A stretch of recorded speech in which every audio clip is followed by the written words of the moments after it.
प्रश्न कैसा है ये पूछा है और उत्तर आएगा कि वो ऐसा है, लेकिन वास्तव में ऐसा है ये जानते जानते ऐसा हूँ यहाँ तक पहुँचना है, और ऐसा हूँ यहाँ तक पहुँचेंगे तब छठवीं सातवीं गाथा दृष्टि का विषय ये हमने समझ लिया, ये वास्तव में कहने में आएगा। इसलिए जो विषय चल रहा है वह मैं कैसा हूँ, तो मैं कैसा हूँ ये तो मैं जानता हूँ, कैसा हूँ ये मैं जानता हूँ, लेकिन जैसा हम जान रहे हैं मान रहे हैं उससे तो संसार ही बढ़ रहा है। शास्त्रीय भाषा में संसार बढ़ रहा है कहलाएगा, और तत्काल वर्तमान में आकुलता और दुख ही हो रहा है। इसलिए आकुलता और दुख से रहित होने के लिए मुझे मेरा कैसा अनुभव करना चाहिए, उसे इस भाषा में कहे कि आत्मा का जैसा अनुभव करने पर अतीन्द्रिय आनंद निराकुल सुख प्राप्त होता है और संसार का अभाव होता है, वो आत्मा का स्वभाव वो शुद्धात्मा है और वही मैं हूँ। चूँकि ये वास्तविक प्रयोजन हर आत्मा का है, हमारा भी है, और इसलिए चूँकि हमें अपना प्रयोजन सिद्ध करना है, इसलिए हमें इसे बहुत गहराई से समझना चाहिए, और दूसरों के प्रयोजन सिद्धि के लिए इस विषय को हमको समझाना भी है, इसलिए भी हमें इसे गहराई से समझना चाहिए। बहुत कुछ शास्त्रीय भाषा है, लेकिन उस शास्त्रीय भाषा के बाद भी जो स्वरूप है उस स्वरूप तक पहुंचने का प्रयास करना हमारे लिए जरूरी है। गाथा की चर्चा कल अपन सातवीं गाथा की चर्चा अपन ने कल की थी। जब पर से इस आत्मा का कुछ भी संबंध नहीं है, यदि पर से संबंध होता है तो अशुद्धता आती है। अगली गाथा में ये प्रश्न खड़ा किया था, उसके दर्शन ज्ञान चारित्र पने के कारण से भी क्या अशुद्धता आती है, उसका उत्तर इस गाथा में दिया जा रहा है। बोलिए गाथा और पद्यानुवाद बोलिए।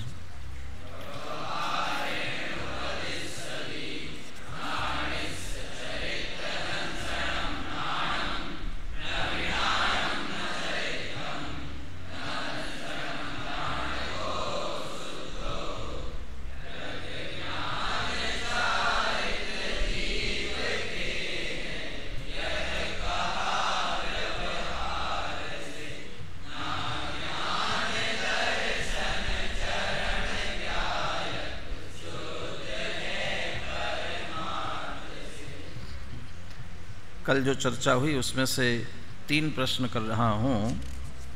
सबसे पहला प्रश्न गाथा की पहली पंक्ति के आधार से, व्यवहारेण उपदिशति नानिस्य चरित्र दंसनम नानम, यहाँ कौन सा व्यवहार लिया हुआ है, कौन से व्यवहार की बात है, और साथ में क्यों भी स्पष्ट करना है। बोलो संचित।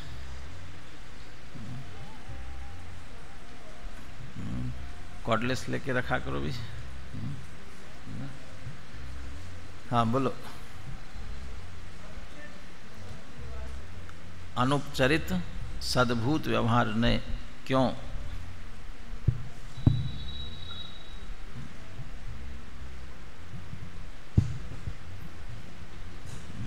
वो भी ध्यान रहना चाहिए। अभी निश्चय व्यवहार इसी वर्ष है पाठ्यक्रम में, चलो अभी पढ़ेंगे और ध्यान से उस समय पढ़ना। लेकिन कल बता दिया था, कल थे कक्षा में। तो यहाँ तो जो लिखा है ना, व्यवहारने से ज्ञानी के बने आत्मा के दर्शन ज्ञान चारित्र कहे जाते हैं, तो यही लिखा है। तो जो और विशेष बात आई वो ध्यान रखना चाहिए ना, आपने नोट किया उसमें। तो अनुपचरित सद्भूत तो नोट कर लिया, और अब और क्या लिखते हैं? अब बाकी का कुछ दिमाग में भी लिखना चाहिए, अकेले कॉपी में ही सभी नोट करेंगे क्या? बोलो वीतराग, माइक दो उधर।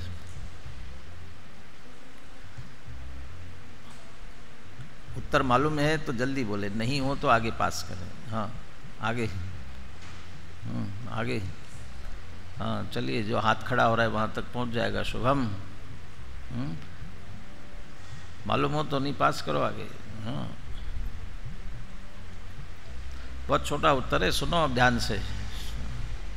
यहाँ पर ये अनुपचरित असद्भुत से ये व्यवहार से कहा है कि, फिर से एक बार, फिर से ये इसलिए कहा है क्योंकि जो से पहले नए बताओ सही। आत्मा को अनुपचरित सद्भुत व्यवहार न से, पहले अनुपचरित असद्भुत बोला, इसलिए फिर से दोहराया मैंने। अनुपचरित सद्भुत व्यवहार न से इसलिए कहा है क्योंकि चूंकि ये ज्ञान दर्शन चारित्र आत्मा में तो है, लेकिन यहाँ पर गुणभेद पड़ रहा है, इसलिए ये अनुपचरित सद्भुत व्यवहार न का कथन है।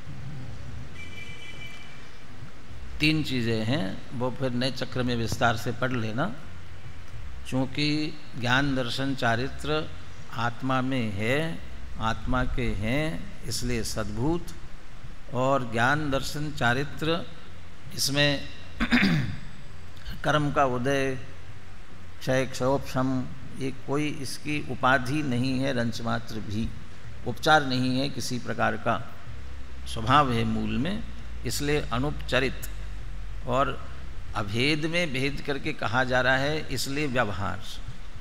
तो यहाँ ज्ञान दर्शन चारित्र आत्मा के हैं और किसी भी कर्म आदि की उपाधि उपचार से नहीं है, इसलिए अनुपचरित सद्भूत। फिर व्यवहार क्यों कह रहे हैं? क्योंकि वास्तव में तो अभेद अखंड स्वरूप है और उसमें भेद किया जा रहा है, इसलिए व्यवहार कहा। अब पहला ये प्रश्न इसमें उलझते उलझते दूसरा प्रश्न भूल गया मैं, तो सीधे तीसरा प्रश्न पूछता हूँ। यहाँ तक हाँ ये प्रश्न था कि जब आत्मा में ज्ञान दर्शन चारित्र है तो फिर अगली पंक्ति में परमार्थ से या निश्चय से समझ लो, उसका निषेध क्यों किया? या ये भी प्रश्न हो सकता है, किस नए से और क्यों? ये दोनों बातें, किस नए से अगली पंक्ति में निषेध किया और क्यों किया? आगे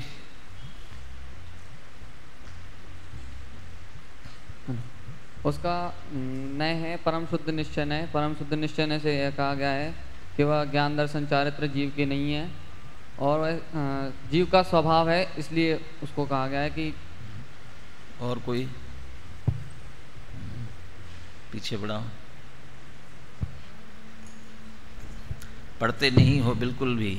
मैं बार बार कह रहा हूँ और ये भी कहा था, 6वीं गाथा के बाद 7वीं गाथा के लिए समय बहुत मिला आपको, उसके बाद भी पढ़ते नहीं हो। सौरभ पढ़ा था कल, कैसे समझ में आएगा?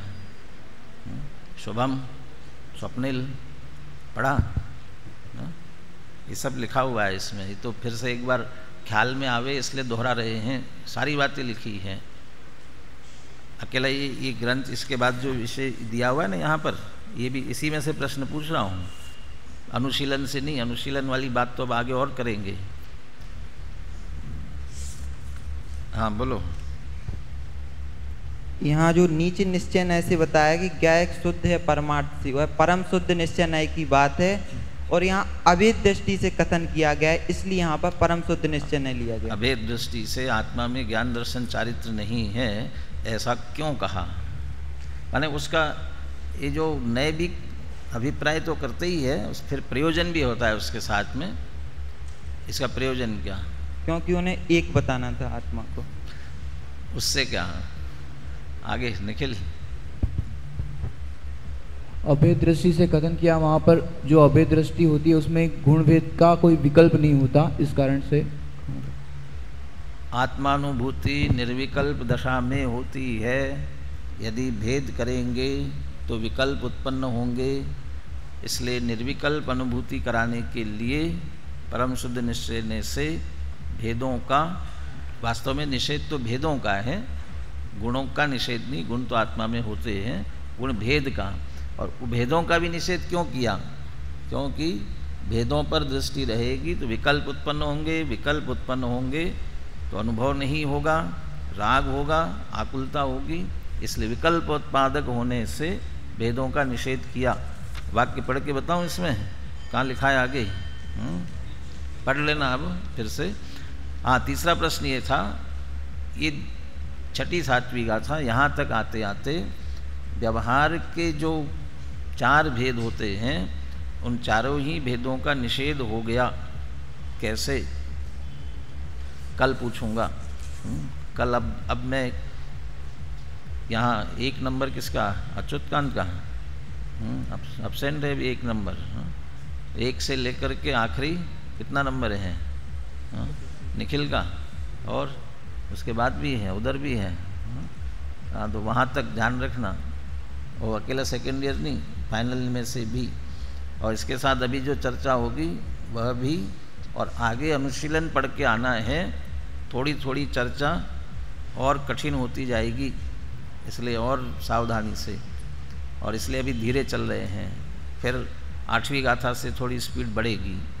8वीं, 9वीं, 10वीं, 11वीं वहाँ थोड़ा सरल विषय आएगा तो वहाँ बढ़ाएंगे स्पीड। टीका प्रारंभ करते हैं। आस्ताम तावद बंध प्रत्ययात ज्ञायकस्य अशुद्धत्वम दर्शन ज्ञान चारित्राण्येव न विद्यन्ते। ये इसको हम अध्यात्म की पराकाष्ठा कह सकते हैं, अध्यात्म का जोर कह सकते हैं, अध्यात्म का अजीर्ण मत कह देना, अध्यात्म का जोर है। अभी अध्यात्म का अजीर्ण माने क्या अभी बात करूंगा। पहला वाक्य लिखा जा रहा है, आस्ताम तावत बंध प्रत्ययात ज्ञायकस्य अशुद्धत्वम। इसमें ऐसा लगेगा कि ज्ञायकस्य अशुद्धत्वम बंध प्रत्ययात आस्ताम। तो आस्ताम माने हो जाए, होने दो। ज्ञायक के, ज्ञायक माने वो एकत्व विभक्त शुद्धात्मा को, असो शुद्धात्मा जो कहा था उसे ज्ञायक शब्द से कहा। उस ज्ञायक के शुद्ध आत्मा के बंध प्रत्यात, बंध के कारण से, कर्म बंधन के निमित्त से अशुद्धत्वम आस्ताम, अशुद्धता होने दो, कोई दिक्कत नहीं है। क्यों? क्योंकि उसके दर्शन ज्ञान चारित्री नहीं है। अब दर्शन ज्ञान चारित्र नहीं है तो अशुद्धता होती रहे, क्या फर्क पड़ेगा? ऐसा अर्थ नहीं है। आस्ताम तो कह रहे हैं, लेकिन आस्ताम का अर्थ है रहने दो, ये बात तो दूर रहो। यानी अलंकारिक भाषा कहो, चाहे ऐसा कहते ना भाई, वो तो दूर रहो। यानी तुम्हें कोई बात जैसे निषेध करना हो ना, तुम तो 100 रुपया मांग रहे हो, 100 रुपये तो दूर रहो, 1 रुपया भी नहीं मिलेगा, ऐसा कहते, वो बात तो दूर रहो। और ऐसा ही कहते हैं, जीव अनादिकाल से कर्म बंधन, शरीर, राग द्वेष, इसके कारण से अशुद्ध हो रहा है। ये कहा जा रहा है कि कर्म बंधन से होने वाली अशुद्धता तो दूर रहो, लेकिन आत्मा में दर्शन ज्ञान चारित्र भी नहीं है। दर्शन ज्ञान चारित्राणि एव न विद्यन्ते, ही लिया दर्शन ज्ञान चारित्री नहीं है। तो ऐसा कह के क्या कहना चाहिए? दर्शन ज्ञान चारित्र नहीं है, तो इसका अर्थ ये है कि यदि दर्शन ज्ञान चारित्र का भेद खड़ा किया तो अशुद्धता आएगी। इसलिए दर्शन ज्ञान चारित्र के भेद भी नहीं है, उससे होने वाली अशुद्धता तो दूर रहो। दूर रहो का अर्थ ये है, कर्मों ने तो आत्मा में प्रवेश किया ही नहीं है जिससे कि आत्मा अशुद्ध हो जाए। वे तो आत्मा को अशुद्ध कर ही नहीं सकते हैं, लेकिन ज्ञान दर्शन चारित्र के भेद खड़े किए तो उस आत्मा को विकल्प और अशुद्धता होती है। इसलिए वे दर्शन ज्ञान चारित्र के भेद भी नहीं है। इतनी शुद्धता है, इतना शुद्ध आत्मा, कोई उसे अशुद्ध नहीं कर सकता। परम शुद्ध निश्चय नय की अपेक्षा, परम शुद्ध निश्चय नय की ओर से देखा जाए, और उसी शुद्ध नय को मुख्य करके बात कर रहे हैं। वो परम शुद्ध निश्चय नय का विषयभूत जो शुद्ध आत्मा है, उसमें कर्मों ने तो प्रवेश किया नहीं है, मोह राग द्वेष ने प्रवेश किया नहीं है, इसलिए उनके निमित्त से होने वाली अशुद्धता तो दूर रहो, वे तो छू भी नहीं सकते हैं। आगे 14वीं गाथा के बाद कलश आएगा, नहीं विदधति बद्ध स्पृष्ट भावादयोमी स्फुटम उपरि तरंतो पेत्र प्रतिष्ठाम। माने ये ऊपर ऊपर भले ही बहुत तैरते हो, लेकिन अंदर प्रवेश नहीं पा सकते हैं, इसलिए वह अशुद्ध नहीं कर सकते। उनके निमित्त से होने वाली अशुद्धता तो दूर रहो, एक ज्ञान दर्शन चारित्र के भेद किए तो अशुद्धता खड़ी होती है, इसलिए दर्शन ज्ञान चारित्री नहीं है, माने बिल्कुल गुण भेद नहीं। तो कैसा है वह? पर्यायों से पार, गुण भेद से भिन्न। और ये समझ लीजिए, इस पंक्ति में वो पुनः चारों प्रकार के व्यवहारों का निषेध हो गया इस एक ही पंक्ति में। बंद प्रत्यय से अशुद्धता आती है, बंद के उदय से होने वाले बाहर के आघाती कर्मों का उदय आता है ना, तो उनके निमित्त से शरीर और शरीर के अन्य संयोग मिलते हैं, तो उससे होने वाली अशुद्धता नहीं है। इसका अर्थ उपचरित असद्भूत व्यवहारने का निषेध हो गया बंद प्रत्यात कहने से ही, और उसी से जो शरीर के आगे चल के कर्म का निषेध तो कर ही दिया। तो चूंकि शरीर कर्म के निमित्त से होने वाला और कर्म का बंधन, इससे अशुद्धता आती नहीं है, तो वह अनुपचरित असद्भूत व्यवहारने का निषेध हो गया।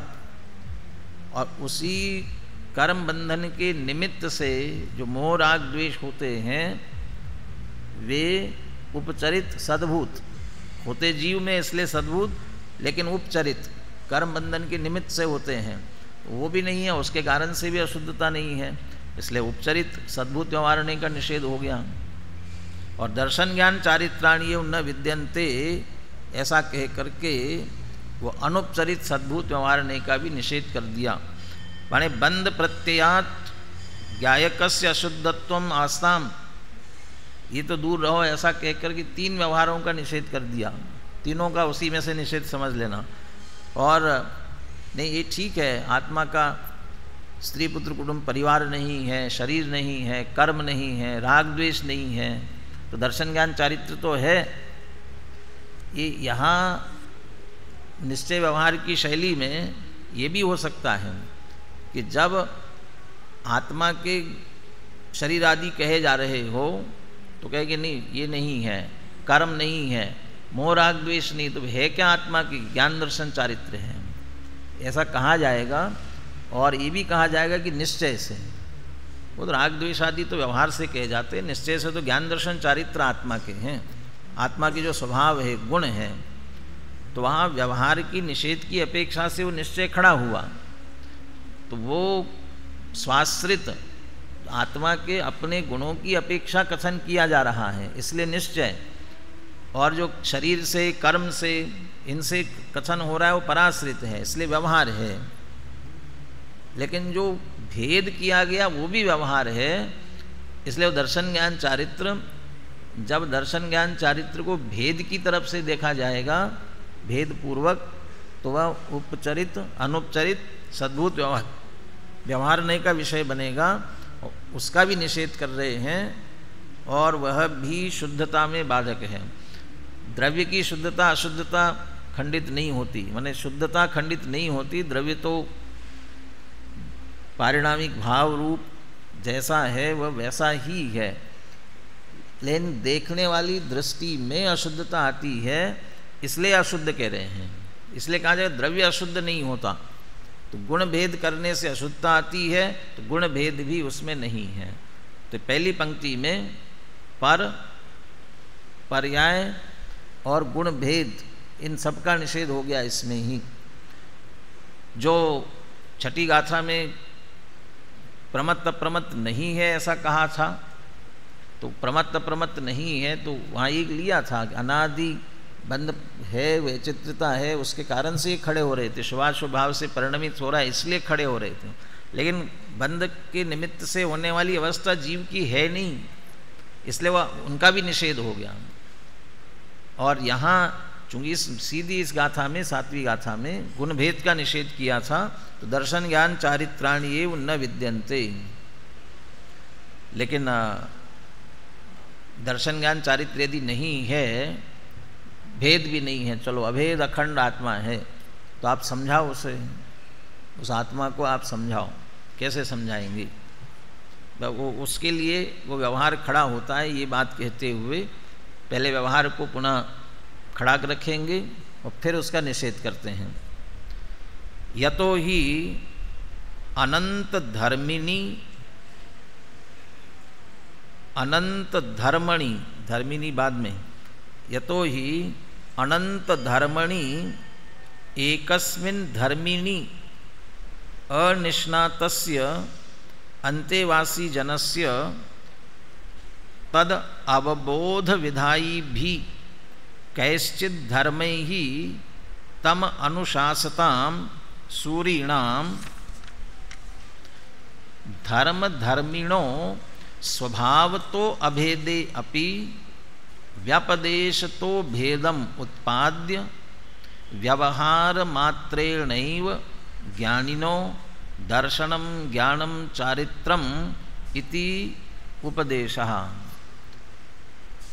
जब दर्शन ज्ञान चारित्र है ही नहीं ऐसा कह रहे हो, तो फिर ये दर्शन ज्ञान चारित्र होते हैं, तो इस तरह से उपदेश क्यों दिया जाता है? तो सरल सीधी भाषा में कहा जाए, समझाने के लिए दिया जाता है। जिनको समझ में नहीं आता है उनको समझाने के लिए भेद करके समझाते हैं। समझाने के लिए भेद करके समझाते हैं, तो इसका मतलब होते तो नहीं और समझाते हो। कहाँ होते तो नहीं है लेकिन समझाते हैं। जब नहीं है तो आप भेद करके कैसे समझाते हो? तो कहते वो जो हम समझा रहे हैं बस उसी दृष्टि से उनमें भेद है। अब कौन समझाते हैं और किन को समझाते हैं, ये भी इसे जोड़ा। कौन समझाते हैं? जो निश्चय व्यवहार दोनों को बहुत अच्छी तरह से समझते हैं और समझाना चाहते हैं, ऐसे आचार्य दोनों को समझते हैं बराबर। स्वयं समझते हैं, अभेद अखंड आत्मा भी समझते हैं, और उसको आत्मा को समझाने के लिए उसमें इस प्रकार से भेद किए जाते हैं, ये भी समझते हैं। वे ये कहते हैं, और किसे कहते हैं? निकटवर्ती शिष्यों के लिए ये कहते हैं। अब आप और निकटवर्ती शिष्य कैसा? जो उस है आत्मा अनंत धर्मात्मक, और अनंत धर्मात्मक एक धर्मी है। अनंत धर्म तो है उसमें, लेकिन धर्मी एक है। तो धर्म बहुत होते हैं ये तो समझ लेता है, लेकिन वो अनेक होने पर भी एक धर्मी है। वो उस एक धर्मी को समझने में जो असमर्थ है, नहीं समझ रहा है, उसे समझाने के लिए सारी चर्चा करते हैं। चलिए प्रारंभ से लेते हैं। देखिए, यतो ही चूँकि अनंत धर्मणि एकस्मिन् धर्मिणि, अनंत धर्मात्मक और एक धर्मी, ये दो स्थितियां एक साथ ले रहे हैं। और वैसे तो धर्मी ये कहने में अपने आप ही बात आ गई कि उसमें बहुत धर्म है, तभी धर्मी कहा जा रहा है। किसी को भी जैसे गुणवान कहा जाए, धनवान कहा जाए, तो धनवान एक वचन है कि बहुवचन है? धनवान एक वचन की बहुवचन? एक वचन है तो धनवान एक वचन, तो उसके बाद धन कितना होगा? 1 रुपया होगा बहुत से बहुत, तो धन वाला है।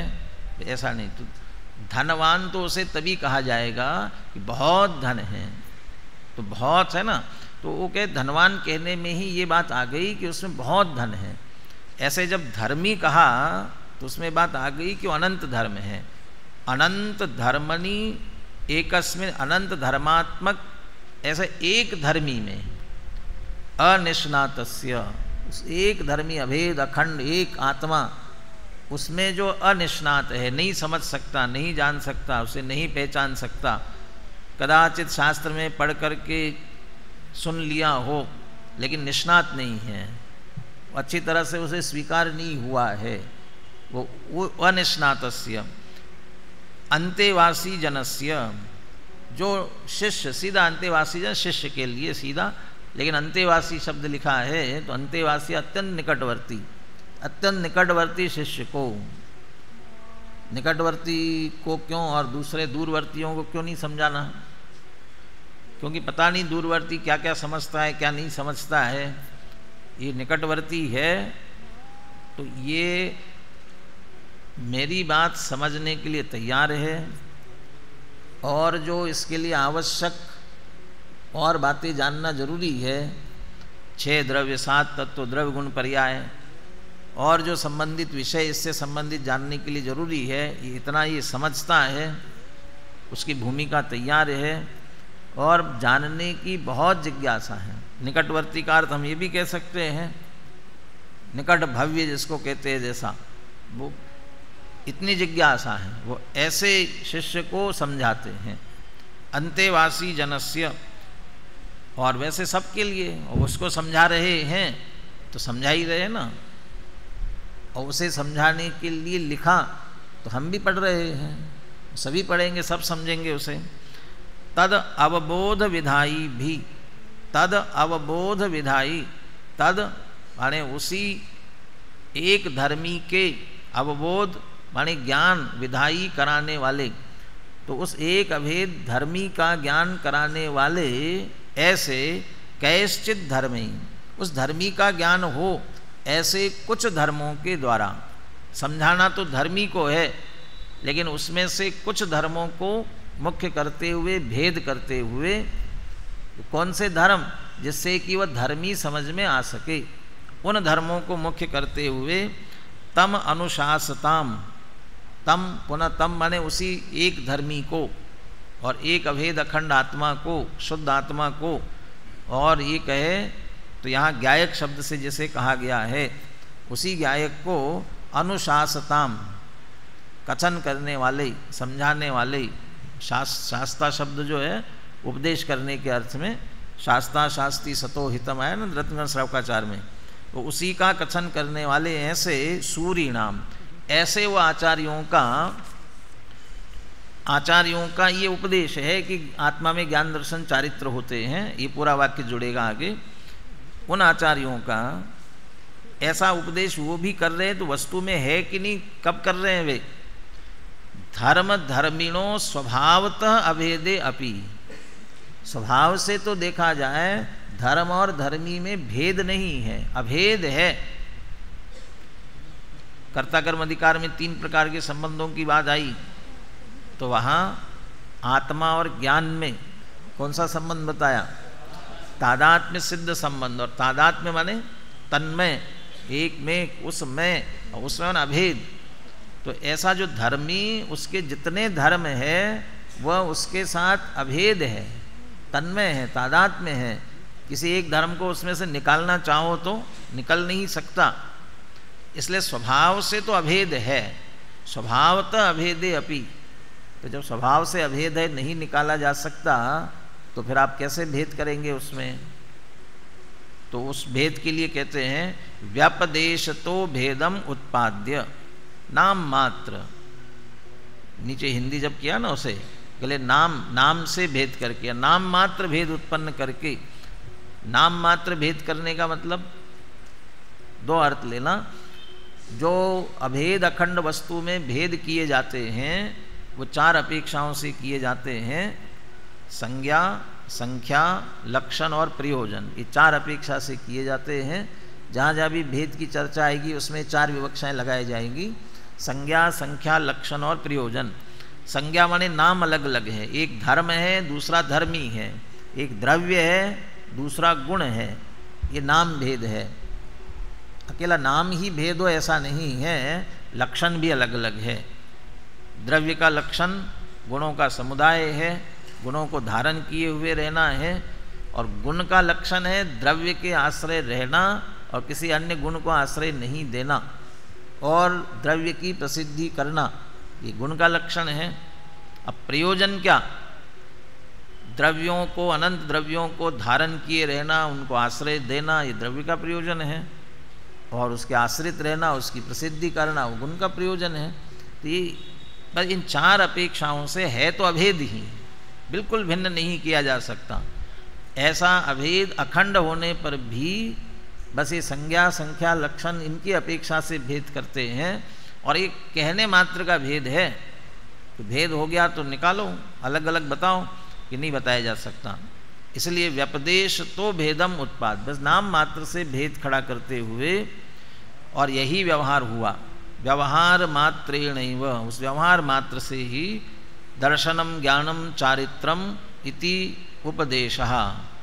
दर्शन ज्ञान चारित्र है, आत्मा के हैं, आत्मा में है, इस तरह से कथन किया जाता है।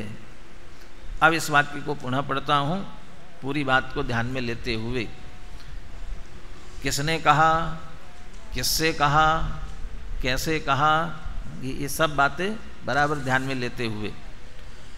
यतो ही अनंत धर्मणि एकस्मिन् धर्मिणि, अनंत धर्मात्मक एक धर्मी, और उसमें अनिष्णातस्य अंतेवासी जनस्य, ऐसे उस एक धर्मी को समझने में जो प्रवीण नहीं है, नहीं समझ पा रहा है, उसे तद अवबोध विदाई भी, ये तद शब्द दोनों में जुड़ सकता है।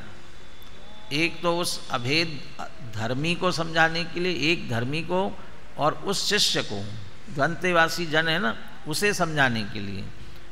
तो तत् उस शिष्य को समझाने के लिए, जैसे उस शिष्य को समझ में आ जाए ऐसे, और दूसरा वो धर्मी, एक धर्मी समझ में आए ऐसे, कैश्चित धर्म ही, कुछ धर्मों के द्वारा, तम अनुशासताम, उस एक, यहाँ तम शब्द में भी दोनों ले सकते हैं, उस एक धर्मी का वर्णन करते हुए या उस शिष्य को समझाते हुए, ऐसे सूरीणाम आचार्यों का धर्म धर्मिणो स्वभाव तो अभेदे अपि, धर्म धर्मी का स्वभाव से तो अभेदपना ही है, ऐसा होने पर भी व्यपदेश तो नाम से, अर्थात संज्ञा, संख्या, लक्षण, प्रयोजन, इन अपेक्षाओं से भेदम उत्पाद्य, भेद करते हुए, व्यवहार मात्रेणैव, मात्र व्यवहार से, ज्ञानिनो, हाँ ज्ञानिनो शब्द आ गया इसमें। ज्ञानी माने, ज्ञानी माने कौन? केवल ज्ञानी, सम्यक ज्ञानी कौन लेना? सामान्य ज्ञान माने आत्मा, ज्ञानी जिसमें ज्ञान, आत्मा के दर्शन ज्ञान चारित्र है, ऐसा कथन किया जाता है। हो गया पूरा वाक्य। अब थोड़ा सा और कठिनता की तरफ चलते हैं। परमार्थ तस्तु एक द्रव्य निष्पीत अनंत पर्यायतया एकम किंचित मीलित आस्वादम अभेदम एक स्वभावम अनुभवतः न दर्शनम न ज्ञानम न चारित्रम ज्ञायक एव एकः शुद्धः। एक तरह से ये कह सकते हैं कि अभी जो पहला वाक्य पढ़ा है दूसरा था, वैसे पहला वाक्य तो सामान्य कह दिया था, जो दूसरा वाक्य वह गाथा की पहली पंक्ति की चर्चा थी। वे आत्मा में ज्ञान दर्शन चारित्र ऐसा जो उपदेश दिया, व्यवहार से कहा गया, किसने कहा, क्यों कहा, कैसे कहा, उसकी चर्चा की। अब नीचे की पंक्ति में निषेध किया कि ज्ञान नहीं, दर्शन नहीं, चारित्र नहीं। अब निषेध क्यों किया है उसे भी स्पष्ट करते हैं। परमार्थ तस्तु, निश्चय से, मेरे ख्याल से गाथा में निश्चय शब्द का प्रयोग नहीं है, नवीनाम नहीं है, गाथा में नहीं है, लेकिन जब ऊपर व्यवहार लगा हुआ है तो नीचे की पंक्ति निश्चय की है। निश्चय से परमार्थ तस्तु। अब ये इस पर सारा झगड़ा है, जिसकी अनुशीलन में जितने विस्तार से चर्चा की गई है वो इस बात के लिए ज़्यादा है। एक द्रव्य निष्पीत अनंत पर्यायतया एकम, द्रव्य, उसको पीछे भी कहा ना, एक धर्मी, और जानगो शुद्धो, एक शब्द का प्रयोग इसमें नहीं किया हुआ है, आगे आएगा 38वीं गाथा में आएगा। एक, पहले वो उसे एक, वो एक है, एक अभेद अखंड द्रव्य है, तो बस एक है ना, और कुछ नहीं है ना उसमें। एक है, अभेद अखंड एक, एक तो है, लेकिन वो कैसा एक है? निष्पीत अनंत पर्यायतया, जिसने अनंत पर्यायों को पी लिया है, जिसे हिंदी में अर्थ किया अनंत पर्यायों को पी कर बैठा है, और अनंत पर्यायों को पी गया होने से, तो अनंत पर्यायों को पी गया होने से एक है, तो अनंत पर्यायों को पी गया है तो फिर अनंत होगा ना, एक कैसे होगा? यही विशेषता है उसकी, अनंत पर्यायों को पीकर बैठा है फिर भी वह एक है, तो वो वही एक समझने की बात है। अब इसमें अनंत पर्यायों को पीकर बैठा माने क्या, कौन अनंत पर्याय भी? चूँकि यहाँ दर्शन ज्ञान चारित्र्य गुणों का निषेध किया जा रहा है, इसलिए यहाँ जो पर्याय शब्द का प्रयोग किया गया है मुख्य रूप से ज्ञान दर्शन चारित्र्य गुणों के लिए किया गया है। और फिर जब विस्तार में चलेंगे, अनुशीलन में पढ़ना है, तो उसमें पर्याय का अर्थ अकेले जो पलटने वाली पर्याय होती है, जैसे ज़्यादातर हम पर्याय कह करके समझते हैं, अपन ने द्रव्य गुण पर्याय लघु सिद्धांत प्रवेशिका में पढ़ा, उसमें यही पढ़ा, गुणों के परिणमन को पर्याय कहते हैं।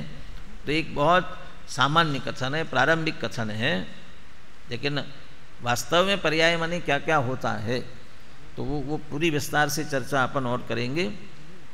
और वो पर्याय में जो जो आते हैं उन सबको पी कर बैठा हुआ है। पी कर बैठने का अर्थ क्या है? पी कर बैठना, हाँ, कल एक अक्षय वो कहना भूल गया मैं, जो चेतनत्व जो है ना वो सब में व्याप्त है, इसके लिए उदाहरण दिया था ना, उदाहरण ठीक नहीं था। चेतनत्व अनंत धर्मों में व्याप्त, सब में, इसलिए सब चेतन है। अनंत धर्मणस तत्वम की बात कही थी ना, वो चेतनत्वपना अनंत धर्मों में व्याप्त है, इसलिए उसको आत्मा का तत्व कहा है, अनंत धर्मों का तत्व कहा। क्या उदाहरण दिया था? जैसे चद्दर ओढ़ा हुआ है तो नीचे से लेकर ऊपर तक सब अंगों में वह व्याप्ता है। वो एक तो कितना भी ओढ़ोगे तो पूरे शरीर को स्पर्श करता नहीं है, और दूसरा स्पर्श भी जितना भी करेगा ऊपर ऊपर, वो उसके साथ तन्मय नहीं हो पाएगा। और चेतनपना कैसा है? वो बिल्कुल तन्मय है, उसके साथ एक मेक हो रहा है, इसलिए बिल्कुल घुलने मिलने वाला उदाहरण चाहिए, ये ऊपर ऊपर वाला उदाहरण नहीं चाहिए। तो ये ऊपर ऊपर वाला उदाहरण हो गया। यहाँ पी कर बैठा, इसलिए फिर से याद आ गया इसको, ये पी कर बैठा माने क्या, कैसा? जैसे हम पानी पी लेते हैं, तो पानी पी लेते हैं तो पानी कहाँ चला जाता है? वह पेट में चला जाता है। तो पेट में चला गया तो पूरे शरीर में तो व्याप्त नहीं हुआ, वैसे तो एक अपेक्षा से व्याप्त हो जाता है, लेकिन अभी हमने एक जो ग्लास पिया है वो तो अभी पेट में ही चला गया ना, तो वो कहाँ है? तो वो पीना किसको कहते हैं? बस जैसे वो जिससे वो पूरा भीग जाए अच्छी तरह से, जैसे रसगुल्ला क्या होता है? अपन ने छेने का वो बनाया गोला, अब वो रसगुल्ला, लेकिन वो छेने का जो गोला बनाया है वो रसगुल्ला नहीं है, वो अभी तो गोला है अकेला। वो रसगुल्ला कब कहलाएगा? जब वो चाशनी में डाला जाएगा, और जैसे ही चाशनी में डाला वैसे ही क्या हो जाता है वो, और अभी चाशनी में डाला और तत्काल निकाल लिया तो मज़ा नहीं आएगा, उसको डाले रहने दो, पड़े रहने दो, तो क्या होगा? अब वो अभी अच्छी तरह से उसे रस चाशनी को उसको पीने दो। अब पीने दो माने वो सब ओर से अच्छी तरह से उसमें भिद गया, अच्छी तरह से उसमें, तो वो जैसे उसके साथ तन्मय हो गया, तादात्म्य हो गया, एक मेक हो गया। रसगुल्ले के एक एक, अब क्या कहे उसका, एक एक जर्रे जर्रे में अच्छी तरह से क्या पहुंच गया? चाशनी, मिठास पहुंच गई, तब मज़ा आता है। नहीं तो एक जगह पहुंच गई मिठास, एक जगह नहीं पहुंची, तो खाने में आनंद कैसे आएगा? ऐसे अनंत धर्म, अनंत गुण जो पर्याय यहाँ कहा जा रहा है, वो सभी जितनी उसकी पर्याय हैं सभी वो द्रव्य में, वो द्रव्य जो है वो उन सब को पी कर बैठा है। वो अनंत गुण, अनंत धर्म, अनंत शक्तियाँ वो उसके साथ में बिल्कुल तन्मय हैं। कोई भी दवाई की गोली बनाई जाती है और उसमें बहुत सारी दवाइयाँ डाली गई हो, तो उसमें से वो दवाई की गोली में से एक कण निकाला जाए, मानो वो दवाई त्रिफला की गोली बनाई है और उसमें 3 चीज़ें डाली गई हैं, तो उसमें से यदि एक कण उठाया जाए उस गोली का, तो उस एक कण में तीनों चीज़ें होती ही है। जब इस अच्छी तरह से घुले मिले तब वो पूरी तरह से दवाई सही कहलाएगी। ऐसा एक द्रव्य अनंत पर्यायों को पी करके बैठा हुआ है, और जब अनंत पर्याय अनंत ये सभी उसमें है, तो जब वो गोली खाएंगे, जितनी चीज़ें उसमें मिली हुई है, एक गोली का स्वाद लेंगे, लेकिन कैसा आएगा? अगले शब्द है इसमें, किंचित मीलित आस्वादम, ये सब का मिला जुला आस्वाद, लेकिन भिन्न भिन्न नहीं। यदि भिन्न भिन्न आएगा तो फिर मिला नहीं है, और यदि मिला हुआ है तो घुल मिल गए अच्छी तरह से, तो उसका हर एक का स्वाद भी है, और वो मिल करके जो एक बना हुआ है वह अभेद कहलाएगा, और वह कहलाएगा एक। उस एक ऐसे स्वभाव को लेना, एक स्वभाव, लेकिन वह एक धर्मी है, अनंत धर्म जिसके अंतर्गत है, अनंत धर्मों को पी कर लेना। यदि पिया एक में एक नहीं हुआ है तो फिर खड़े हो जाएंगे भेद। भेद नहीं करते हुए अभेद एक स्वभाव का जब अनुभव करेंगे तो क्या अनुभव में आएगा? ज्ञान आएगा, दर्शन आएगा, कहते नहीं, वो एक ही अनुभव में आएगा। शिकंजी का उदाहरण जैसे हम दें कि उसमें जो जो चीज़ें डालनी है सब मिलाई, और अच्छी तरह से समझ लो शिकंजी ने पानी भी पी लिया, और नींबू भी पी लिया, शक्कर भी पी लिया, सबको पी कर जब वो बिल्कुल एक हुआ, और तब जब स्वाद लेंगे तो कैसा स्वाद आएगा?